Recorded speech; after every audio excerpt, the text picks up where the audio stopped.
Paul jujur soren, Santali Persi Saumhead Haraburu lagi te bingso sotabdi talamala dabi jahai onolia onorhia nonol ko sap leda unku do tikatuk te ko lekha purawo an.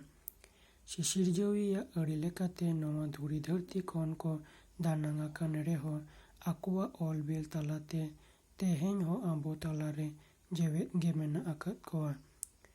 Unku ko sirjon Saumhead parhau kate tayom daram ren onolia ko do udgaw ko nyamakada.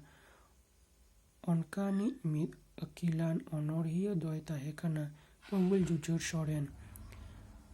Onolia Paul jujur soren do Ingraji bage are Disember ge irel sai age AI sahit re Bihar ponot Santar Paragana Jilaria naha do Sahebganj Chunpara Thana elaka Pakuri Ature janam lenai nito ona elaka do Jharkhand ponot Sahebganj Jilare kana aj baba nyutum do Munshi Pagu soren.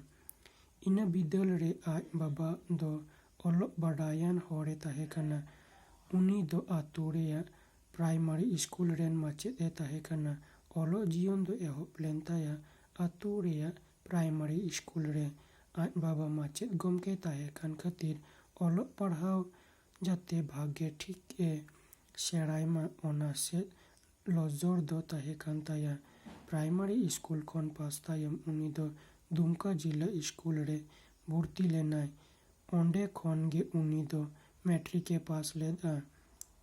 Ina tayom Kolkata rea St. Paul's College kon IA do pass ledai.